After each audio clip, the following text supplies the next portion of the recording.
ॐ सहना भवतु सहनौ भुनक्तु सह वीर्यङ्करवावहै तेजस्विनावधीतमस्तु मा विद्विषावहै। ॐ शान्ति शान्ति शान्तिः। ॐ पूर्णमदः पूर्णमिदं पूर्णात् पूर्णमुदच्यते पूर्णस्य पूर्णमादाय पूर्णमेवावशिष्यते। ॐ शान्ति शान्ति शान्तिः। श्रुतिस्मृतिपुराणानाम् आलयं करुणालयं नमामि भगवत्पादं शङ्करं लोकशङ्करं शङ्करं शङ्कराचार्यं केशवं बादरायणं सूत्रभाष्यकृतौ वन्दे भगवन्तौ पुनः पुनः। ईश्वरो गुरुरात्मेति मूर्तिभेदविभागिने व्योमवद्व्याप्तदेहाय दक्षिणामूर्तये नमः। ॐ पार्थाय प्रतिबोधितां भगवता नारायणेन स्वयं व्यासेन ग्रथितां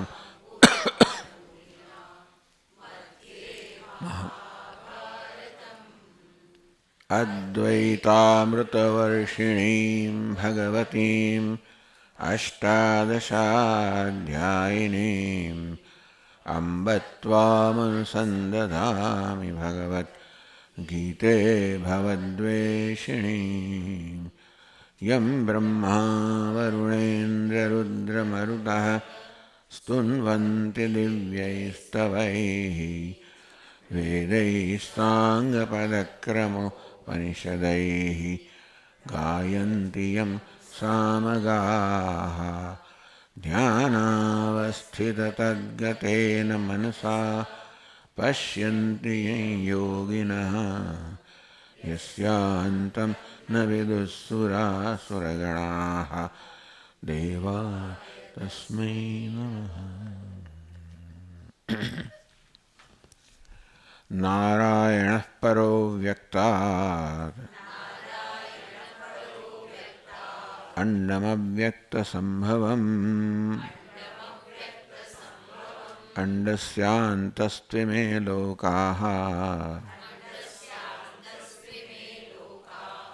सप्तद्वीपा च मेदिनी।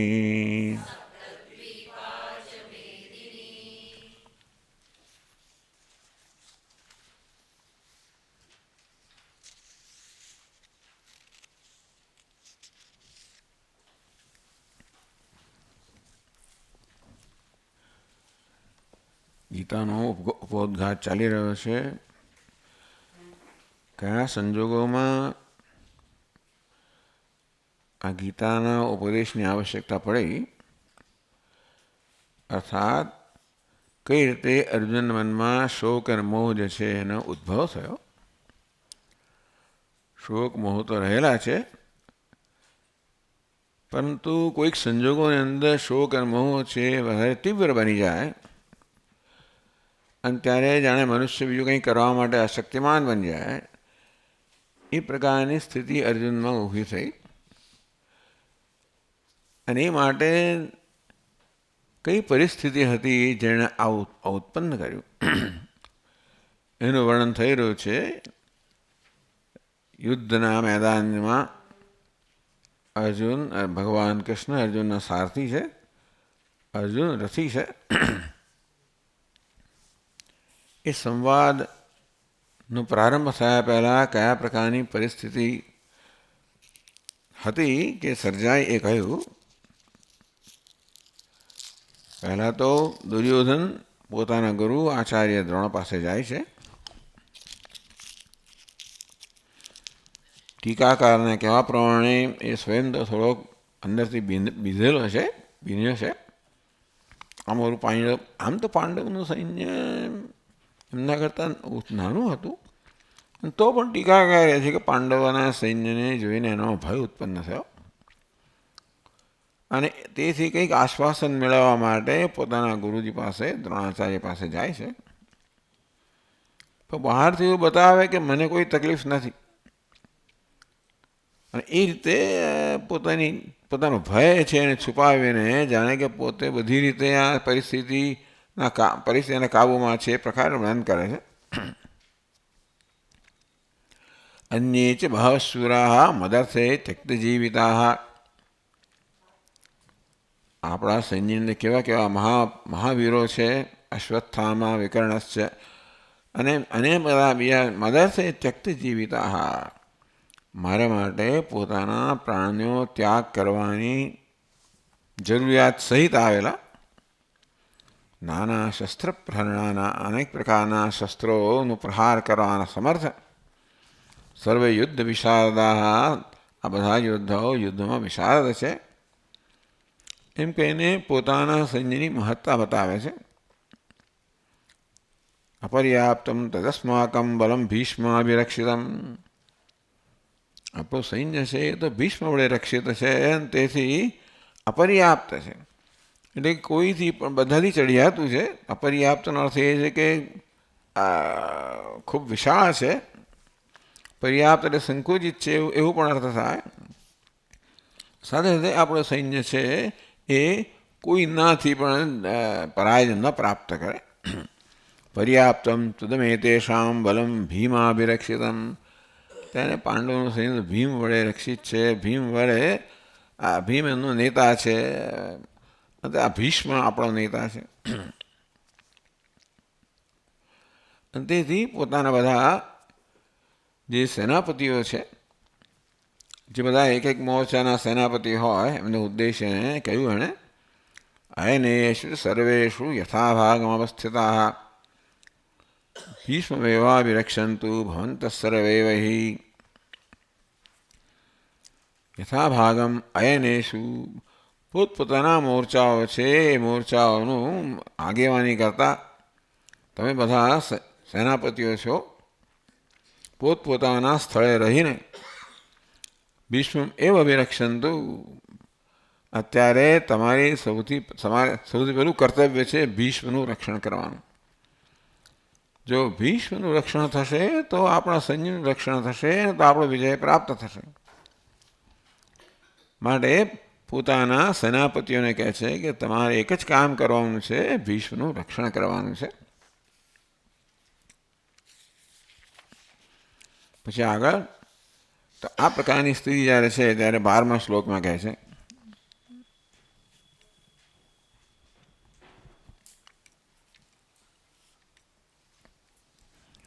આમ એ ભીષ્મની પ્રશંસા કરી રહ્યો છે. ભીષ્મ એમનો વિચાર કરે, ભાઈ સ્તુતું વા નિંદતું વા, ભલે મારી સ્તુતિ કરે કે નિંદા કરે, પરંતુ અત્યારે જે સ્થિતિમાં હું છું તેમાં તો મારે આ સૈન્યનું આગેવાની કરવાની છે. મારા સૈન્યનું પતન થાય કે ન થાય એમાં મહત્વનું નથી, અને તેથી અત્યારે તો મારે આને પ્રોત્સાહિત કરવો જોઈએ, દુર્યોધનને. અને તેથી 12મા શ્લોક કહે છે, તસ્ય સંજનયન હર્ષમ કુરુ વૃદ્ધઃ પિતામહઃ સિંહનાદં વિનદ્યોચ્ચૈઃ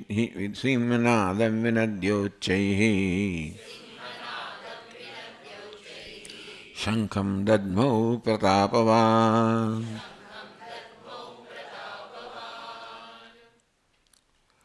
કુરુ વૃદ્ધ પિતામહ, ભીષ્મ પિતામહ કુરુઓમાં વૃદ્ધ છે, અર્થાત કુરુમાં સૌથી વૃદ્ધ છે. સાથે સાથે વૃદ્ધ હોવાને કારણે બધાના હિતેચ્છુ છે, એ બધાનું રક્ષણ કરવું, એમની કાળજી કરવી એમનો ધર્મ છે. એવા પિતામહે તસ્ય સંજયન હર્ષમ સંજનયન, દુર્યોધનમાં અત્યારે જ્યારે નિરાશ થઈ ગયો એવું લાગે છે એનામાં હર્ષ ઉત્સાહ ઉત્પન્ન કરવા માટે સિંહનાદમ વિનદ્ય ઉચ્ચૈઃ શંખમ દદ્મૌ પ્રતાપવાન, ભીષ્મ પિતા બે વસ્તુ કરી. સિંહનાદ વિનદ્ય, પહેલાં તો એમણે સિંહનાદ કર્યો. એટલે આવા મહાપુરુષના અને આવા મહાયોદ્ધાઓના સિંહનાદથી પણ બધા ડરી જાય સામેના પક્ષવાળા. અને જોડે જોડે ઉચ્ચૈ શંખમ દદ્મૌ, અને ખૂબ જોરથી શંખ છે ફૂંક્યો. પ્રતાપવાન ભીષ્મ પિતામહ જે અત્યંત પ્રતાપી છે એમણે પહેલાં તો સિંહનાદ કર્યો અને પછી ખૂબ જોરથી શંખ ફૂંક્યો. ભીષ્મ પિતામહે કર્યું એટલે આમ તો કહી શકાય કે યુદ્ધની ઘોષણા થઈ ગઈ. અને તેથી બીજા સૈન્યે પણ એનો પ્રતિભાવ આપ્યો. તો પછીના શ્લોકમાં કહે છે તત શંખાશ્ચ ભૈર્યશ્ચ પ્रणवानक गौमुखाः सहसैवाभ्यहन्यन्त सशब्दस्तु मूलोऽभवत्.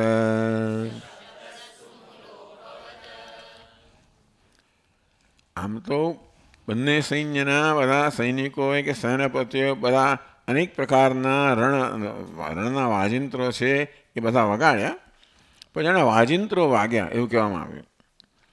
એટલે શંખ છે, ભેરી, પણવાનક, ગોમુખ બધા સહસા અભ્યહન્યંત એકદમ જ બધા જ ખૂબ જોરથી ઉચ્ચાર કર્યા.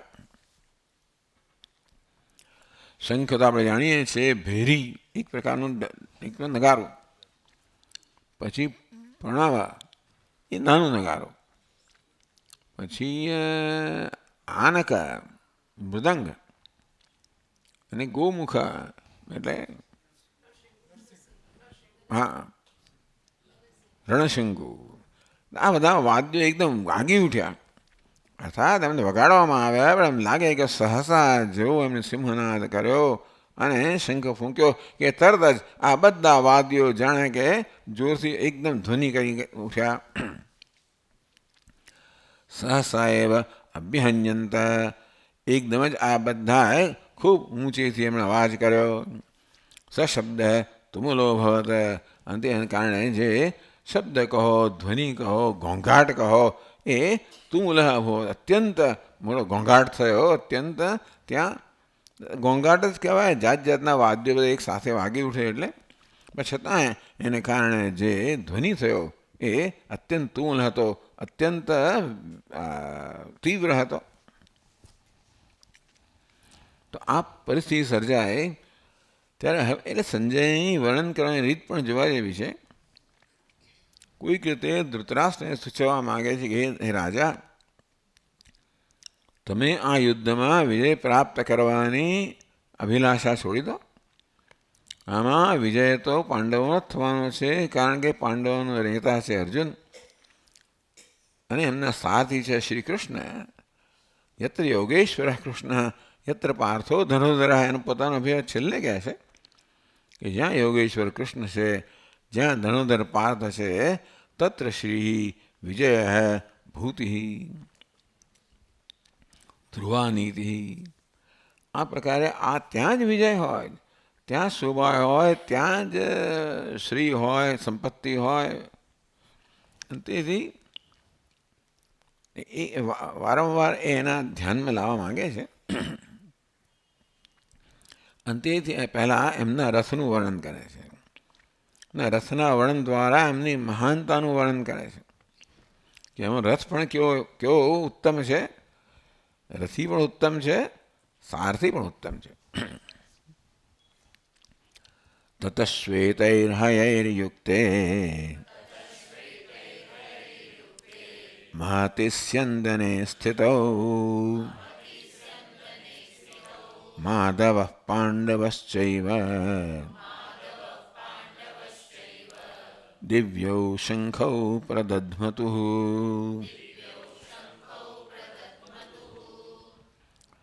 ત્યારે અર્જુનના રથનું વર્ણન કરે છે. તત શ્વેતૈ હયૈ યુક્તે, અર્જુનના રથમાં શ્વેત ઘોડાઓ છે. મહતિ સ્યંદને, સ્યંદન એટલે રથ, જે મહાન રથ છે, જે વાસ્તવમાં અગ્નિ દેવતાએ અર્જુનને આપેલો આ રથ છે. એ રથ પણ દિવ્ય છે. એવા દિવ્ય રથના તો એવા દિવ્ય અને મહતી સ્યંદને ખૂબ મહાન મોટો રથ છે, વિશાળ રથ છે. એમાં રહેલા માધવ પાંડવશ્ચૈવ, માધવ અને પાંડવ બંને. એક તો સફેદ ઘોડાઓવાળા અત્યંત વિશાળ મહાન અને દિવ્ય રથ છે. એમાં રહેલા માધવ અને પાંડવ. માધવ એટલે સારથી, પાંડવ રથી. દિવ્યો શંખો પ્રદદ્મતુ, બંને દિવ્ય શંખો ફૂંક્યા. દેવતાએ આપેલા શંખો છે. કયા શંખ ફૂંક્યા એનો અહીંયા આગળ નિર્દેશ કરે છે સંજય. પાંચજન્યમ ઋષિકેશ દેવદત્તમ ધનંજય પૌંડ્રમ દધ્મૌ મહાશંખમ ભીમકર્મા વૃકોદર.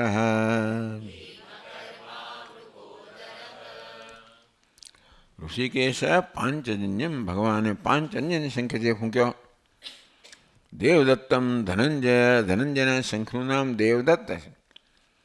સંજય આ બધા જે મહાન શંખ છે નામ સહિત એનો ઉલ્લેખ કરે છે. એટલે પાંડવોના સૈન્યના શંખના જ નામ છે, પેલાઓના સૈન્યનું કોઈ વર્ણન એવી પ્રકારનું વર્ણન નથી. પૌંડ્રમ દદ્મો મહાશંખમ ભીમકર્મા વૃકોદર. વૃગ એટલે વરુ. વરુ જે ઉદર ધરાવનાર, એટલે વરુનું ક્યારે પેટ ભરાય જ નહીં. તેમાં વૃકોદરનું, ભીમનું ક્યારેય પેટ ભરાય જ નહીં. ટૂંકમાં એટલે કેટલું બધું ખાતો હોય, કેટલું બધું પચાવતો હશે. આ વરુ બધું જ પચાવી જાય. મતલબ ખાવું પર્યાપ્ત નથી, પચાવી જાય. અને તેથી ખૂબ ખૂબ તીવ્ર ભૂખ ધરાવનારો, આવું પેટ ધરાવનારો જે છે એવો આ ભીમ. મહાશંખમ પૌંડ્રમ દદ્મૌ, પૌંડ નામનો મહાન મોટો શંખ છે એ ભીમસેને ફૂંક્યો. પછી આગળ આ શંખના વર્ણન કરે છે.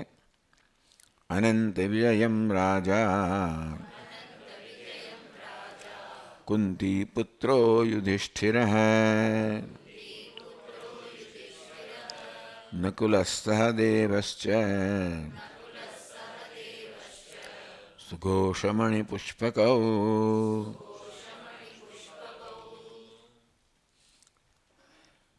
રાજા કુંતીપુત્ર યુધિષ્ઠિર રાજા અનંત વિજયમ શંખમ દદ્મૌ. કુંતીના પુત્ર રાજા, અહીંયા યુધિષ્ઠિર રાજા જ કહેવામાં આવ્યા છે. રાજા તો એ છે નહીં, પણ રાજા બનવાના તો છે જ. કુંતીપુત્ર યુધિષ્ઠિર, કુંતીના પુત્ર યુધિષ્ઠિર જે રાજા છે એમણે અનંત વિજય નામનો શંખ ફૂંક્યો. નકુલ સહદેવશ્ચ સુઘોષ મણિપુષ્પકૌ. નકુલે સુઘોષ નામનો શંખ ફૂંક્યો. સહદેવે મણિપુષ્પક નામનો શંખ ફૂંક્યો. આમ પાંડવોના શંખના નામ સહિત વર્ણન કરે છે સંજય.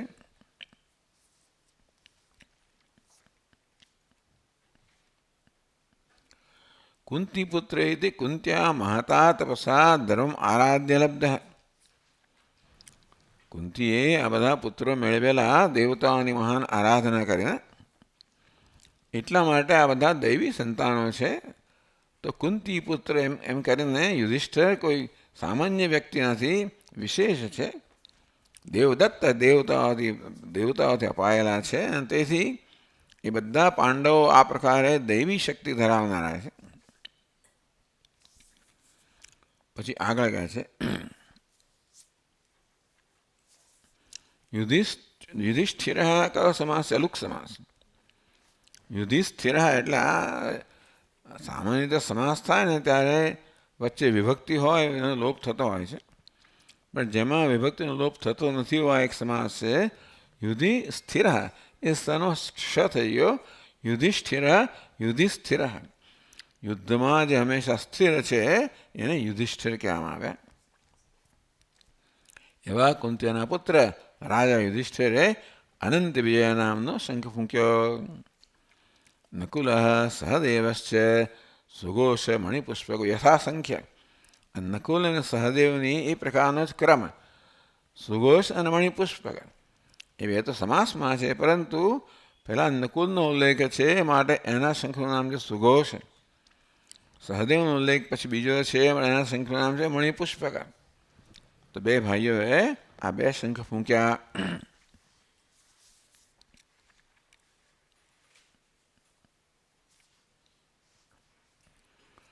હજી બીજા મહારથીઓ છે, એમના શંખનું વર્ણન કરે છે, એમનું વર્ણન કરે છે. શંખના નામ નથી, પણ એ લોકોએ શંખ ફૂંક્યા એ કહે છે. કાશ્યશ્ચ પરમેશ્વાસ શિખંડી ચ મહારથ દૃષ્ટદ્યુમ્નો વિરાટશ્ચ સાત્યકિશ્ચાપરાજિતઃ.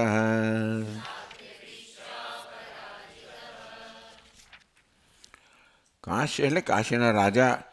પરમ વિશ્વાસ ગઈકાલે કહ્યું ઈશુ એટલે ધનુષ્ય. પરમ વિશ્વાસ અત્યંત વિશાળ ધનુષ્ય ધરાવનાર કાશીના રાજા. પછી શિખંડી જે મહારથ છે, વાત કરે ને 10,000 યોદ્ધાઓ સાથે રથીઓ સાથે યુદ્ધ કરનારા. દૃષ્ટદ્યુમ્ન વિરાટ સાત્યકી અપરાજિત, જેનું ક્યારેય પરાજય થયો નથી એવો સાત્યકી. એટલે આ યુદ્ધમાંથી થોડા ઘણા બચેલા એમાં સાત્યકી એક છે. તો દૃષ્ટિનું બચેલો, પણ આ સાત્યકીનો ક્યારેય પરાજય થયો નથી, મળે એને અપરાજય એવું વિશેષણ આપવામાં આવ્યું.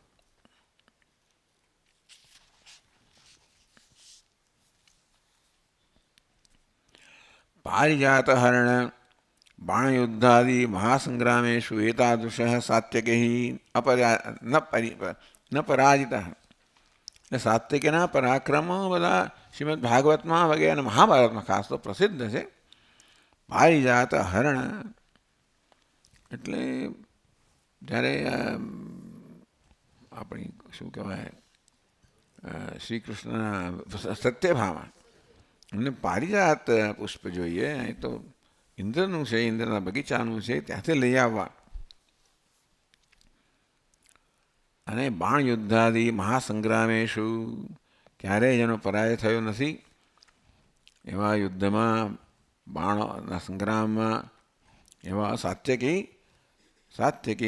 એતાદૃશ સાત્યકી આ પ્રકારનો સાત્યકી છે. હે પૃથ્વીપતે ધૃતરાષ્ટ્ર સ્થિરો ભૂત્વા શૃણુતે અભિપ્રાય. કાશ્યશ્ચ પરમેશ્વાસ શિખંડી ચ મહારથ. શિખંડી પણ મહારથ છે. દૃષ્ટદ્યુમ્નો વિરાટશ્ચ દૃષ્ટદ્યુમ્નનો જન્મ તો દ્રોણાચાર્યનો વધ કરવા માટે થયેલો છે. વિરાટ શિખંડી ચ પરાજિત. તો શિખંડી આ પ્રકાર શિખંડીનો જન્મ ખરેખર કોનો ભીષ્મનો વધ કરવા થયેલો. દુષ્ટદ્યુમ્નનો જન્મ થયો દ્રોણનો વધ કરવા અને ભીષ્મ પિતાનો વધ કરવા શિખંડી. કોઈ એમને વિષાદ નથી આ લોકો સામે પડે. એટલે એ પ્રકારે બધી યોજના ટૂંકમાં એ બધાના મૃત્યુનો નિર્ણય કરી જ દેવામાં આવ્યો છે. એમનું પ્રારબ્ધ કહો, ભગવાન કહો. એટલે આમ જોવા જઈએ તો આ લોકો એમની કોઈ વિષાદમાં નથી. કોઈ દૃષ્ટિદ્યુમ્ન હોય કે દ્રોણાચાર્યના વિષાદમાં નથી કે પછી આ શિખંડી ભીષ્મ પિતા, અને છતાંય એમના વડે એમનો વધ નિશ્ચિત થયેલો હતો. અને માટે એ પ્રકારની પરિસ્થિતિ ઉત્પન્ન થાય યુદ્ધની અંદર કે છેવટે ભીષ્મ પિતા વધ તો નથી થયો, પણ એમનું પતન થયું. ખૂબ બધા બાણના એટલે બાણશૈયા પર એ જાણે કે વિરાજમાન થયા. અને દ્રોણાચાર્યનો તો પણ વધ એટલો બધો ધર્મના આધારે થયો નથી. આ દ્રોણાચાર્યની વાત તો બધા જાણે જ છે, કારણ કે એમના પુત્ર માટેની એમની બહુ મોટી નબળાઈ હતી. અશ્વત્થામા બહુ પ્રિય એમનો પુત્ર હતો. કહેલું કે મારા પુત્રનો વધ થશે તો હું જીવીશ નહીં, હું મારો પ્રાણ ત્યાગી દઈશ. એટલે એમને એક હરાવી શકે એમ હતું જ નહીં કે દ્રોણાચાર્યને શું કરવું. એટલે પછી ભીમને કહ્યું કે તું જરા મોટેથી બોલ. અશ્વત્થામા હતા. તો હું ક્યાંથી બોલું? એ નથી, મર્યો નથી. અશ્વત્થામા જીવન. હા, પણ બીજો અશ્વત્થામા છે, એક હાથીનું નામ અશ્વત્થામા હતું, મારી નાખ્યો. એટલે અશ્વત્થામા હતો. રણો શું છે, નરો વા કુંજરો, એવું આપણે જાણીતું છે ગુજરાતીમાં. હવે નર હતો કે હાથી હતો હું નહીં કહું, પણ અશ્વત્થામા હતા. નર કે કુંજ એટલે આપણે નરો વા કુંજરો વા, જ્યારે આપણે સ્પષ્ટ ના કહીએ ત્યારે આ પ્રકારે શબ્દ પ્રયોગ થતો હોય છે. એટલે ભીમે કંઈ બહુ સ્પષ્ટતાથી કહ્યું નહીં કે કયો અશ્વત્થામા હણાયો, નર કે પછી હાથી. અને એટલે વાસ્તવમાં અશ્વત્થામાં હાથીનો વધ થયો અને એણે જાહેર કર્યું. એટલે દ્રોણાચાર્ય એમ કે ભીમ તો બોલે. દ્રોણાચાર્ય એના બહુ વિશ્વાસ ના મૂક્યો. તો યુધિષ્ઠિરને કહ્યું, તમે કહો. તો હું તો ના કહું, અશ્વત્થામાં ક્યાં હણાયો છે, એટલે તમે કહો. એમ કરીને ભગવાને એમને થોડું ફરજ પાડી અને એમણે કહ્યું અશ્વત્થામા હતા નરો વા કુંજરો વા, એવું યુધિષ્ઠિરે કહ્યું. કીધું આગળ સાંભળ્યું જ નહીં. અશ્વત્થામા હતા આટલું સાંભળ્યું નહીં, એ તો બેસી જ ગયા અને પ્રાણ ત્યાગવા તૈયાર થઈ ગયા. પછી નરો વા કુંજરો વા બોલ્યા યુધિષ્ઠિર, પણ એ તો કંઈ દ્રોણાચાર્ય સાંભળ્યું નથી. આ પ્રકારે એટલે દરેકના વધી બધા એવું કહે છે કે બે મહાભારત કેટલો બધો અધર્મનું આચરણ થયું. વાતો એ સિવાય એ કામ પતેવું હતું જ નહીં. ભગવાનનું કામ હતું પરિત્રાણાય સાધુના વિનાશાય દુષ્કૃતા. આ બધા કે દુષ્ટો નહોતા, પણ દુર્યોધન એમનો નાયક છે અને બધા એના માણસો છે. તેથી એ પણ દુષ્ટ જ સાબિત થાય. એ બધા અધર્મનો પક્ષ લીધવા માટે પણ દુષ્ટ જ સાબિત થયા, પણ એમનો વધ પણ યોગ્ય જ છે. આ પ્રકારે મહાભારત બહુ જટિલ ગ્રંથ છે ને આ બધી બહુ જટિલ સમસ્યાઓ છે ધર્મની.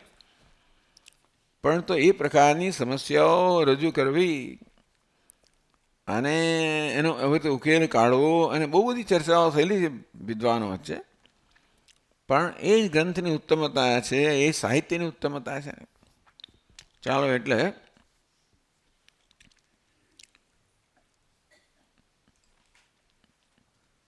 એટલે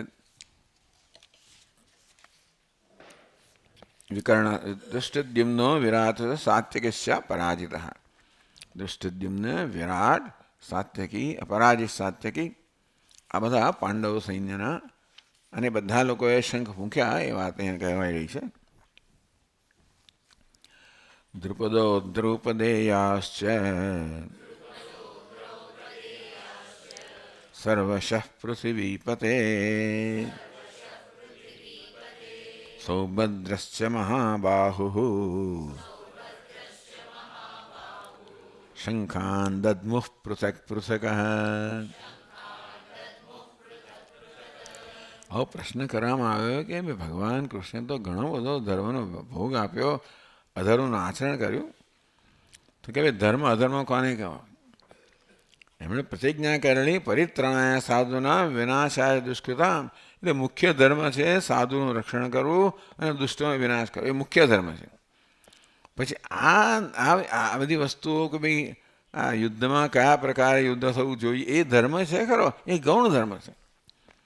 એટલે ભગવાનના બધા સંજોગો દરમિયાન મુખ્ય ધર્મ પાલન કર્યું, જ્યાં સાધુઓ છે એમનું રક્ષણ થાય અને દુષ્ટ છે એમનો વિનાશ થાય. એ રીતે ભગવાને પોતાના ધોરણ પાલન કર્યું છે. દ્રુપદ છે દ્રૌપદેયા દ્રૌપદીના પુત્રો સર્વશઃ શંખાન દદ્મુઃ પૃથક પૃથક. બધા લોકોએ પોતપોતાના શંખ વગાડ્યા. સૌભદ્રશ્ચ મહાબાહુ, હંમેશા અભિમન્યુનો વિશેષ નિર્દેશ થાય છે. મહાબાહુ સુભદ્રાનો પુત્ર અભિમન્યુ. આ બધાએ પૃથક પૃથક પોતપોતાના ભિન્ન ભિન્ન શંખનો નાદ કર્યો.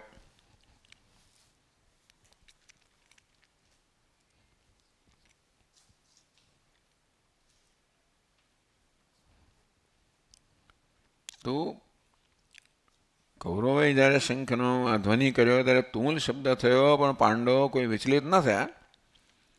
પાંડવ પક્ષથી આ પ્રકારે શંખનો ઘોષ કરવામાં આવ્યો ત્યારે બધા કૌરવો ડરી ગયા એ વાત કરે છે. સઘોષો ધાર્તરાષ્ટ્રાણામ હૃદયાનિ વ્યદારયત નભશ્ચ પૃથિવીં ચૈવ તુમલો વ્યનુનાદયન.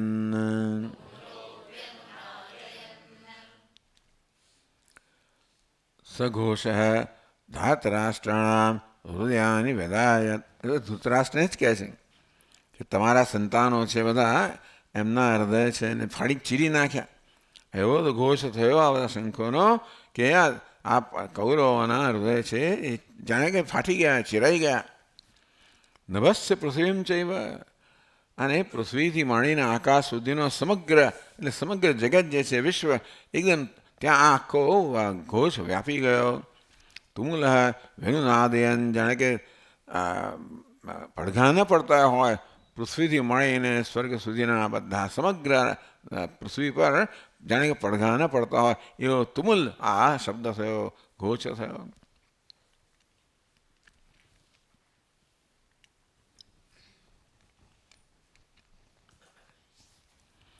ધાતરાષ્ટ્રાણામ ભયપ્રાપ્તિમ પ્રદશ્ય પાંડવાનામ તદ્વૈપરીત્યમ ઉદાહરતી.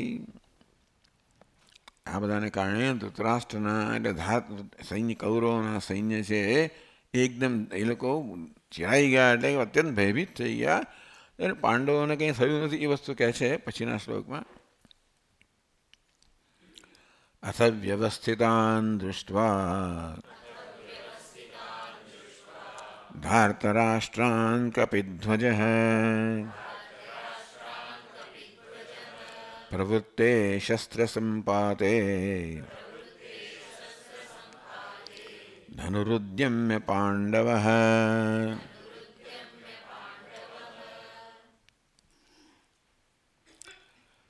અથ ધાતરાષ્ટ્રાન વ્યવસ્થિતાન દૃષ્ટવા, અર્જુનને પણ આશ્ચર્ય થાય છે કે આવો તુમુલ ધ્વનિ થયો અને જાણે બધાને હૃદય ચિરાઈ ગયા હોય છતાંય પણ કૌરવ પક્ષના સેના તો બહુ વ્યવસ્થિત છે, એટલે એમનામાં કોઈ પ્રકારનો એવો વિકાર, બાહ્ય વિકાર દેખાતો નથી.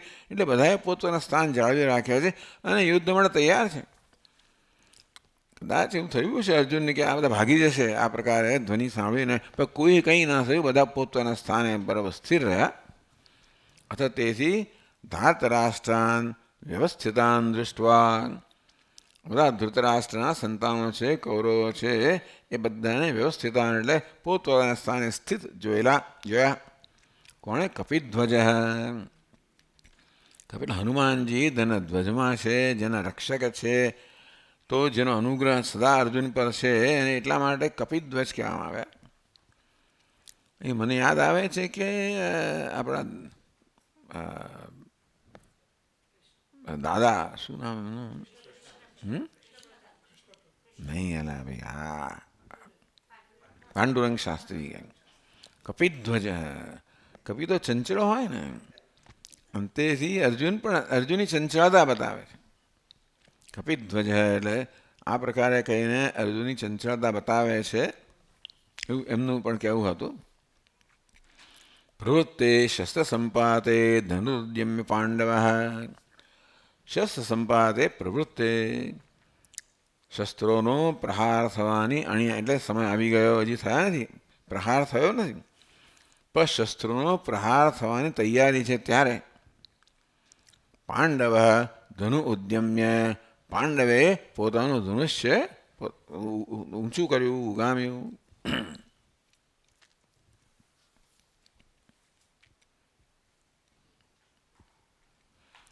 પાંડવ હનુમતા મહાવીરેણ ધ્વજરૂપતયા અનુગૃહીત અર્જુન સર્વથા ભયશૂન્યત્વેન. એટલે કારણ કે હનુમાનજી પોતાના ધ્વજમાં છે, પોતાના રક્ષક છે, માટે અર્જુનના મને કોઈ પ્રકારનો ભય નથી. તેથી ભયશૂન્યત્વેન, ભયરહિત્ય છે એટલે એણે પોતાનું ગાંડીવ ધનુષ્ય છે એ ઊંચું કર્યું. ઋષિકેશમ તદા વાક્યમ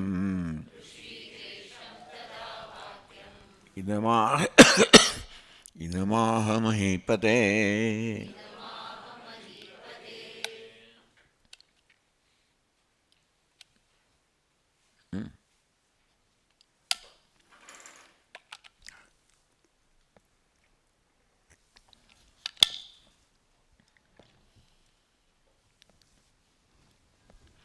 તદા હે મહીપતે ઋષિકેશમ ઇદમ વાક્યોવાચ. આ સંજોગોમાં ઋષિકેશ એટલે ભગવાન કૃષ્ણએ ઋષિકેશ શબ્દ વાપરવામાં આવ્યો.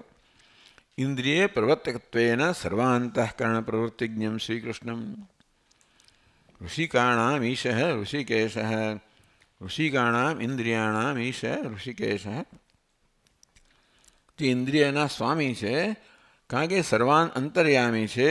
અંતર્યામી હોવાને કારણે સર્વ ઇન્દ્રિયોના પ્રેરક છે, ઇન્દ્રિયોના સ્વામી છે. વળી જોડે જોડે ઇન્દ્રિયો એટલે અંતરમાં વિરાજમાન હોવાને કારણે જે બધું જ તો જે પ્રવૃત્તિ આંતરિક છે પણ જાણનારા છે. અર્થાત ઋષિકેશ સર્વજ્ઞ છે, ઇન્દ્રિય પ્રવર્તક છે અને માટે સર્વસમર્થ છે.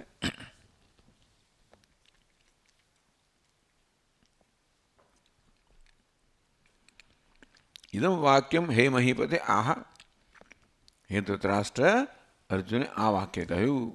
ટૂંકમાં અર્જુન સીધે એકદમ યુદ્ધમાં ઝંપલાવતો નથી. એટલે નતું અવિમૃશ્યકારિતયા સ્વયમેવ યત્કિંચિત કૃતવાન. અર્જુને સ્વયં એકદમ ઝંપલાવ્યું નથી, એણે વિમર્શ કર્યો. ભગવાન સાથે આ પ્રકારે એમણે સલાહ કરી, ચર્ચા કરી, ત્યાર પછી નિર્ણય પર આવ્યો. એટલે અર્જુનની આ પ્રકારનો વિવેક દર્શાવે છે. અને જો એ બતાવે છે કે અર્જુન છે નીતિ અને ધર્મનો જ્ઞાતા છે અને એ પ્રકારે વર્તે છે. જ્યારે તું ધૃતરાષ્ટ્ર જો તારા પુત્ર છે એ તદ્દન અનીતિ અને અધર્મનું આચરણ કરનારા છે એમ કહીને બંને વચ્ચે ભેદ બતાવે છે. સાથે સાથે કોનો વિજય થવાનો છે એનું પણ સૂચન કરે છે.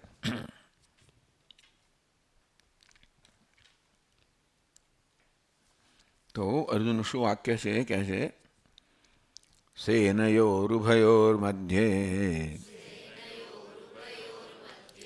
રથમ સ્થાપયમેચ્યુત.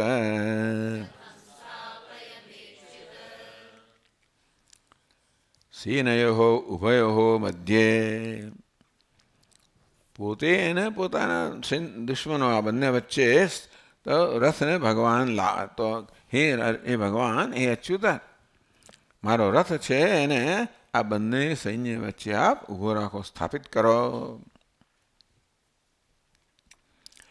ઇતિ સર્વેશ્વર નિયુજ્યતે અર્જુનેન. અર્જુન આ પ્રકારે પોતાના સારથીને આજ્ઞા કરે છે. તો ભગવાન સારથી છે, અચ્યુત છે, ક્યારેય ચ્યુત થનાર નથી. તું મને કહેનારો કોણ? આપણે તો કહીએ તારું હું સારથી બન્યો એટલે તારે કે મને હુકમ કરવાનો છે એમ કરીને કોઈ સામાન્ય માણસ હોય તો તારે ઉત્તેજિત થઈ જાય. ભગવાન જરાય ઉત્તેજિત થયા નથી. અર્જુન જેવા માણસ આવી રીતે ભગવાનને આવી આજ્ઞા કરે એટલે સામાન્ય રીતે પણ ભગવાન જરાય ઉત્તેજિત થતા નથી. એને અચ્યુત કહેવામાં આવે, જે ક્યારેય પોતાના ધૈર્યમાંથી ચ્યુત થતા નથી એવા ભગવાન અચ્યુત. સેનયો ઉભયો મધ્યે રથમ સ્થાપય મેચ્યુત. હે અચ્યુત, મેં રથમ સ્થાપય, મારા રથની સ્થાપના કરો. ઉભયો સેનયો મધ્યે, બંને સૈન્યની મધ્યે ભાષામાં.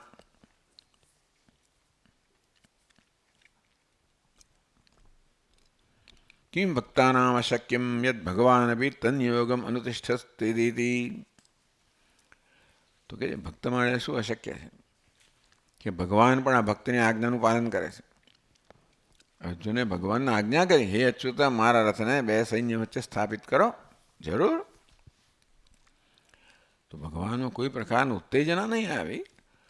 એટલે કે ટૂંકમાં ભગવાન નોકર છે આમ જોવા જઈએ તો. સારથી છે પણ સારથી એટલે ડ્રાઈવર, ડ્રાઈવર એટલે નોકર. અને અર્જુન અત્યારે સ્વામી છે, શેઠ છે. અને જેવી રીતે કોઈ સ્વામી હોય પોતાના ચાકરને નોકરને આજ્ઞા કરે, એવી રીતે જ જાણે કે અર્જુને આજ્ઞા કરી ભગવાનને, હે અચ્યુત મારા રથને બે સૈન્ય વચ્ચે સ્થાપિત કરો.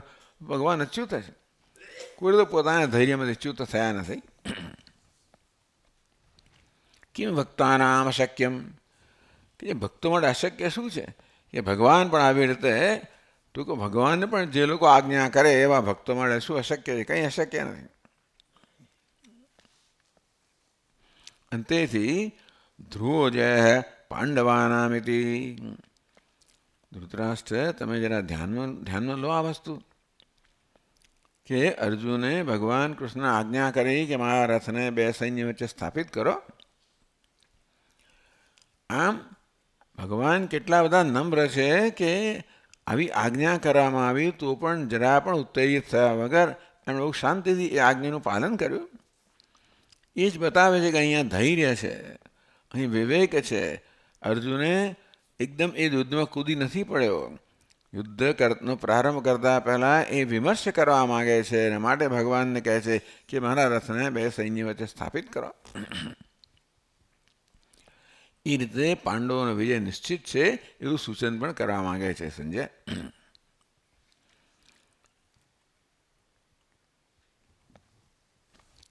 એવમ રથમ સ્થાપયંતુ મામેતે શત્રવ રથાત ચાવયસ્યંતી હતી.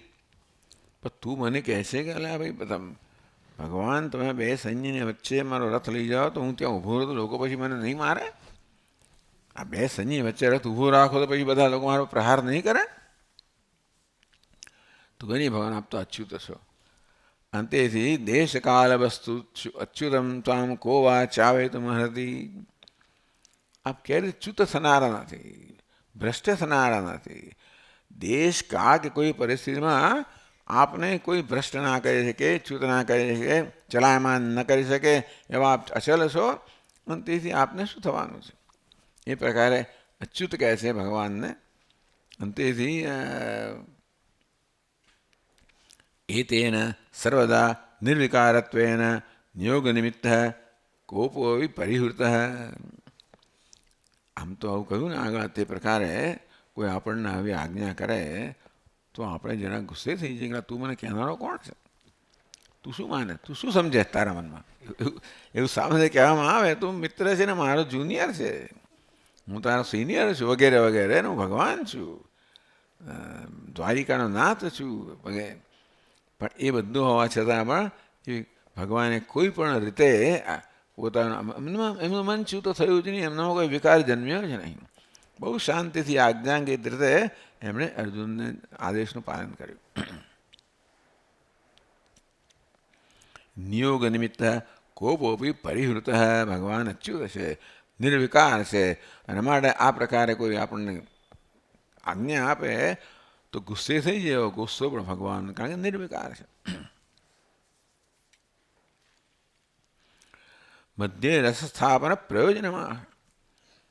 શું કારણ છે જેથી તું બે સૈન્યની મધ્યમાં રથ મૂકવાનું કહે છે, રથને ઊભો રાખવાનું કહે છે? તો અર્જુન એક સ્પષ્ટ કરે છે.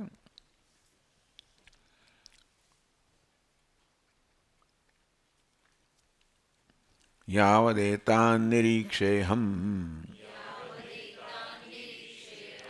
યોદ્ધુકામાન અવસ્થિતાન કૈર્મયા સહ યોદ્ધવ્યમ અસ્મિન રણ સમુદ્યમે.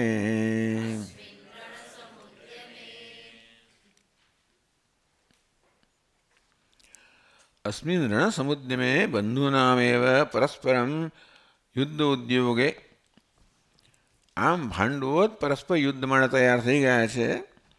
તો કઈ સહ યોદ્ધવ્યમ, ટૂંકમાં મારે કોની સાથે યુદ્ધ કરવાનું છે? એટલે કે મારા દુશ્મનો કોણ છે અને હું કોણ મારી સાથે યુદ્ધ કરશે? એટલે બંને રીતે કહેવાય. કઈ મયા સહ યોદ્ધવ્યમ, કઈ બંને રીતે. કઈ સહ એટલે કહીને આપણે કરતા માનીએ તો કઈ માયા સહ યોદ્ધવ્યમ, કોણે મારી સાથે યુદ્ધ કરવાનું છે, કે કઈ સહ કોની સાથે મારે યુદ્ધ કરવાનું છે. બંને અર્થ થઈ જાય. એટલે કોની સાથે મારે યુદ્ધ કરવાનું છે અને કોણ મારી સાથે યુદ્ધ કરવાના છે. અસ્મિન રણ સમુદ્યમે, ટૂંકમાં આ રણ મેદાનની અંદર યાવદેતાન નિરીક્ષેહમ, યાવત એટલે ભગવાન રથને એવા સ્થળે સ્થાપિત કરો જેથી આ બધાનું નિરીક્ષણ કરી શકો. યાવત કે કાળ પણ કહી શકે, એટલા સમય માટે રથને આપ ઊભો રાખો, એટલે લઈને આવતા ના રહેશે, ઊભો રાખો જેથી બધાનું નિરીક્ષણ કરી શકું. એવા સ્થળે આપ રથને ઊભો રાખો જ્યાંથી બધાનું નિરીક્ષણ કરી શકું.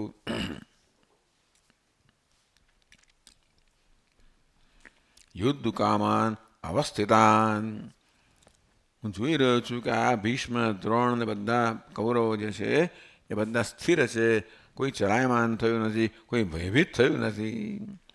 તેથી આ બધાને હું જરા નિરીક્ષણ કરવા માગું છું. અંતે એવી જગ્યાએ મારા રથને સ્થાપિત કરો જેથી આ બધાનું નિરીક્ષણ કરી શકું.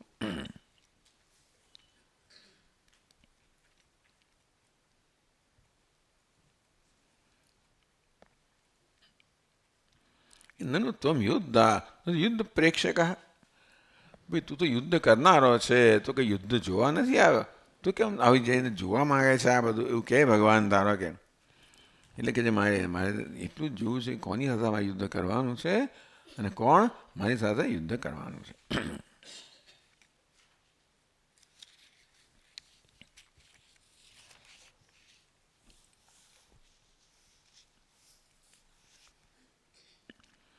નનુ બંધવયવે પરસ્પરમ સંધિ કરીશંતિ, આ તો બંને બાજુ છે તો બાંધવો જ છે ને, એ તો સંધિ કરશે, યુદ્ધ નહીં કરે. બંધુ કોને કહેવાય? ભાઈ આપણો જે હિતૈચ્છક હોય, શુભેચ્છક હોય એ બંધુ કહેવાય. અને તેથી એ તો એ પરસ્પર સંધિ કરે ને, કોઈ યુદ્ધ નહીં કરે. એટલે કહે છે એ તે, હા પછીના શ્લોકમાં કહે છે યોત્સ્યમાનાન વેક્ષેહમ એતેત્ર સમાગતાઃ ધાર્તરાષ્ટ્રસ્ય દુર્બુદ્ધેઃ યુદ્ધે પ્રિયચિકીર્ષવઃ.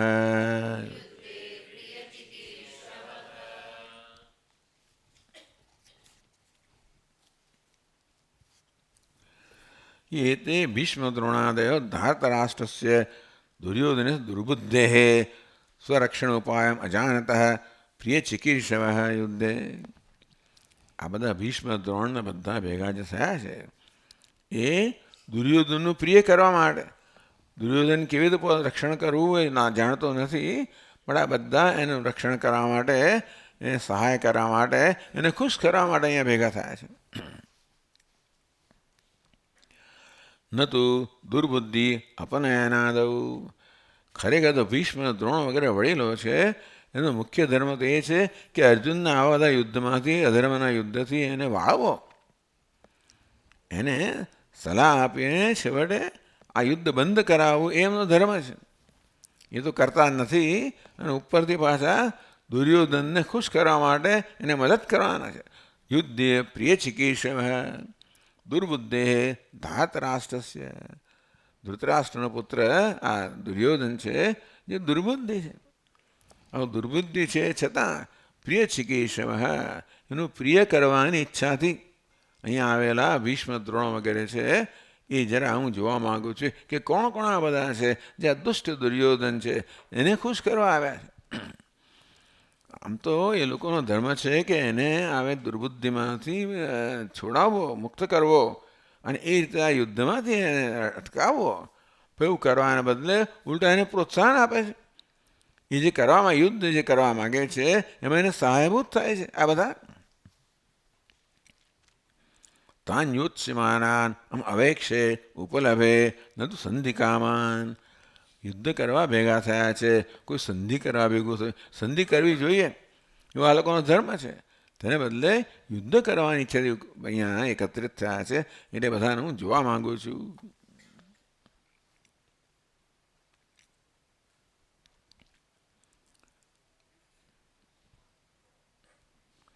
एवं अर्जुनेन प्रेरितः भगवान् अहिंसारूपं धर्म आश्रित्य પ્રાયશ યુદ્ધાત્મ વ્યાવર્તિષ્યતિ.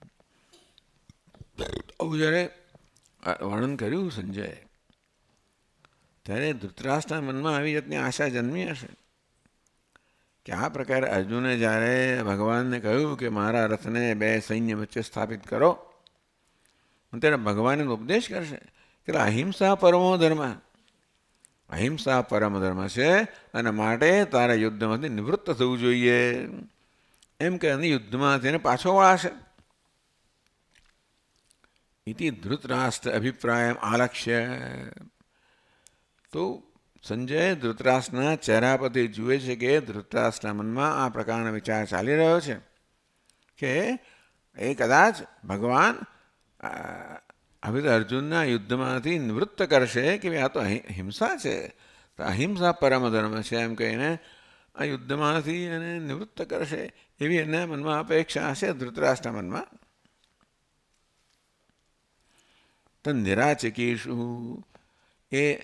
એનું નિરાકરણ કરનાર એવું કંઈ થયું નથી. ટૂંકમાં એટલે ભગવાને કંઈ યુદ્ધમાંથી રોક્યો નથી. અહિંસા ધર્મ એટલે ધર્મનો જ ઉપદેશ છે આમાં. અહિંસા કોને કહેવી એક એ બહુ મોટો વિષય છે ને. અહિંસા પરમો ધર્મ, અહિંસા પરમ ધર્મ છે, પણ અહિંસા એનું કોઈ વર્ણન નથી. અમુક કર્મ કરો તો અહિંસા કહેવાય, અમુક કર્મ કરો હિંસા કહેવાય, એવો એ દરેક સંજોગોમાં એનો નિશ્ચય થતો હોય છે. અમુક વર્તનને જ અહિંસા કહેવાય, અમુક વર્તનને જ હિંસા કહેવાય. કેવી આવી રીતે પેલો છરો પેટમાં ખોસવો હિંસા જ કહેવાય એવું નથી. સર્જન આવું કરતો હોય તો એને હિંસા ના કહેવાય, અને પેલો એ કરતો હોય દુષ્ટ તો એને હિંસા કહેવાય. એટલે ટૂંકમાં હિંસા અહિંસા આ બધું હંમેશા દરેક સંજોગોની અંદર અભિપ્રાય માંગી લે છે, ચિંતન માંગી લે છે કે કોની હિંસા કહેવી, કોને અહિંસા કહેવી. એટલે ભગવાન અર્જુનને હિંસામાંથી વાળશે, અહિંસામાં પ્રેરશે એવી અપેક્ષા તો બધાને હોય, એવું કંઈ થયું નહીં. સંજય ધૃતરાષ્ટ્રમ પ્રયુક્તવાન. આ પ્રકારે વૈશંપાયન કહે છે કે સંજય આવું ધૃતરાષ્ટ્રને કહ્યું. સંજય ઉવાચ એવમુક્તો ઋષિકેશઃ ગુડાકેશેન ભારત સેનયોરુભયોર્મધ્યે સ્થાપયિત્વા રથોત્તમમ.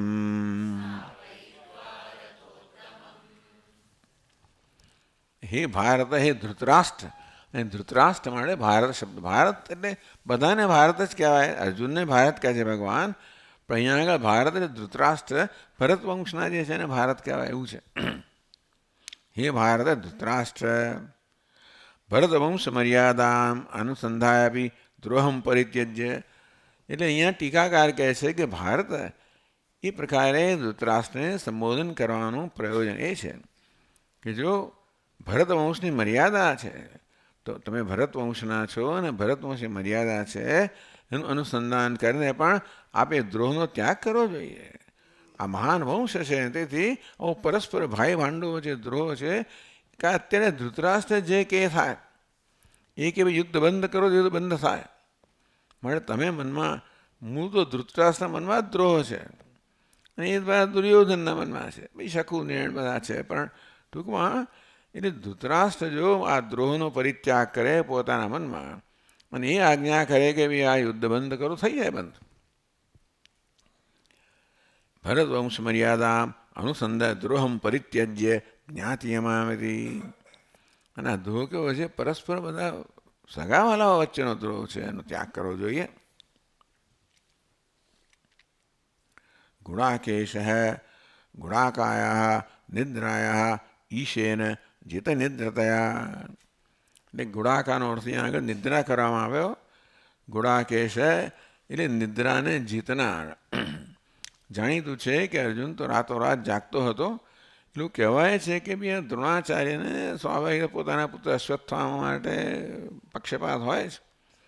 બધા સૂઈ જાય ત્યારે અશ્વત્થામા એ અસ્ત્ર વિદ્યા આપતા હતા એવું અર્જુન જાણી ગયો એટલે અર્જુન ઊંઘે જ નહીં.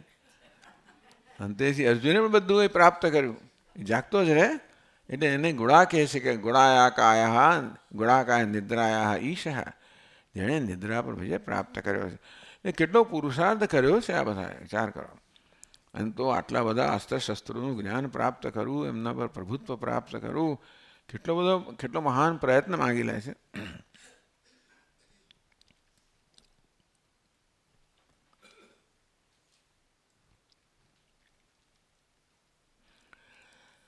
એ મુક્તો ભગવાન અયમ મદ્ભૃત્યોપી સારથ્યમામ નિયોજયતિ દોષમ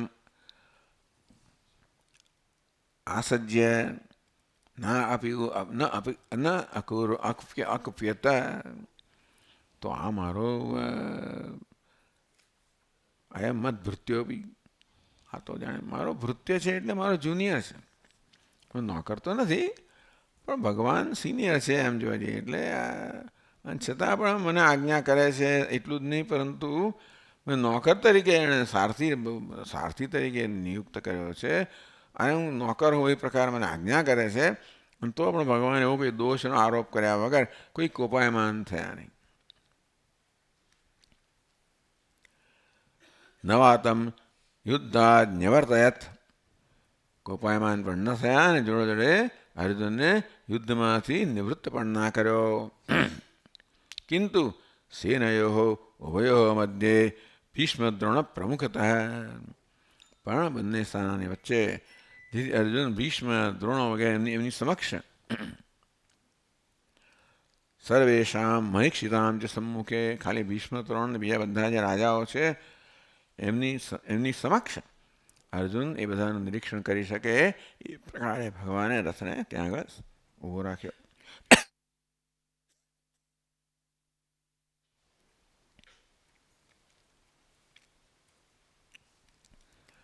તો ભીષ્મ દ્રોણ પ્રમુખતઃ એટલે આમ તો બધાની સમક્ષ ઊભો રાખ્યો છે, છતાંય પણ સંજય ભીષ્મ અને દ્રોણનું વિશેષ નામ દે છે. તો પૃથક કીર્તનમ અતિ પ્રાધાન્ય સૂચના, ટૂંક બધા રાજાઓ સમક્ષ રથને ઊભો રાખવામાં આવ્યો પણ છતાંય ભીષ્મ અને દ્રોણ પ્રધાન છે એ સૂચન કરવા માટે ભીષ્મ અને દ્રોણની સમક્ષ ભગવાને અર્જુન રથને સ્થાપિત કર્યો. રથોત્તમમ કહે છે તો ઉત્તમ શ્રેષ્ઠ રથ તત્તો અગ્નિના દત્તમ દિવ્યમ રથમ ભગવતા સ્વયમેવ સારથ્ય અધિષ્ઠિતયા છે. કે આ રથ સર્વોત્તમ છે, બે રીતે સર્વોત્તમ છે. એક તો અગ્નિ આ રથ આપ્યો છે અર્જુનને, અને બીજું ભગવાન સ્વયં એના સારથી છે. બંને રીતે આ રથો ઉત્તમ રથ છે.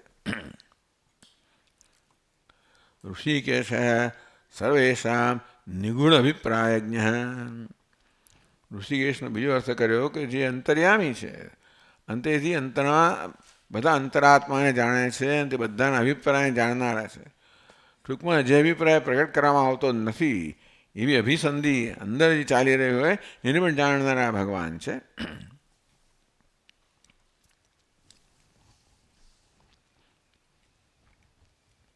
શોકમોહૌ ઉપસ્થિતાન ઇતિ વિજ્ઞાય સોપહાસમ અર્જુન ઉવાચ. તો પછી એ જાણે છે કે અર્જુન હવે શોક અને મોહને પ્રાપ્ત કરવાનો છે, કે પ્રાપ્ત કર્યો છે, કરવાનો છે. અને તેથી થોડુંક ઉપહાસપૂર્વક ભગવાન પછી એને કહે છે આપણે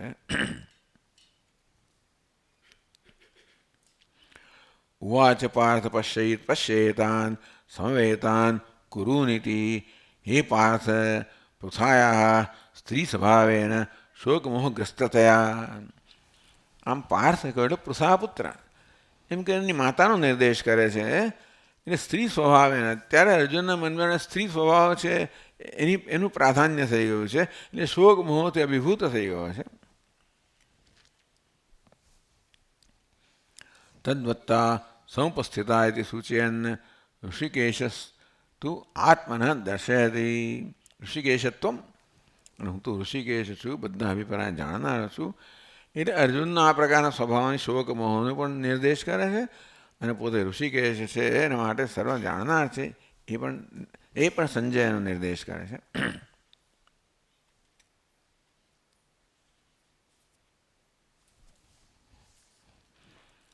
અને કુંતી છે એ તો મારી ફોઈ છે, મારા પિતાના બહેન છે અને તેથી ચિંતા ના કરે એમ કરીને આશ્વાસન પણ આપે છે અર્જુનને.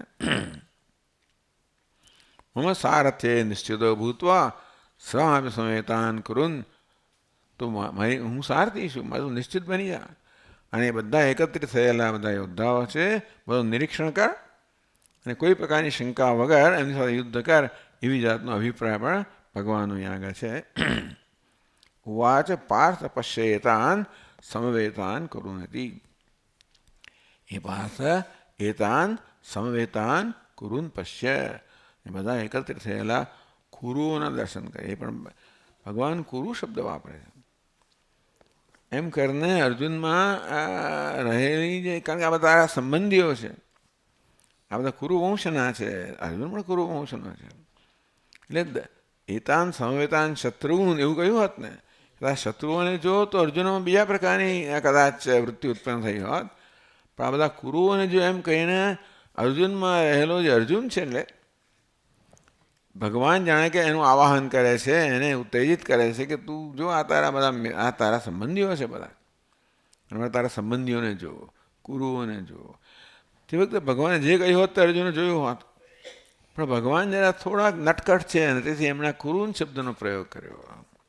તારા શત્રુન નહીં પરંતુ કુરુન, તારા કુરુન તું નિરીક્ષણ કર એમ કહીને અર્જુનમાં પણ જે સંબંધી છે એને જાગૃત કર્યો.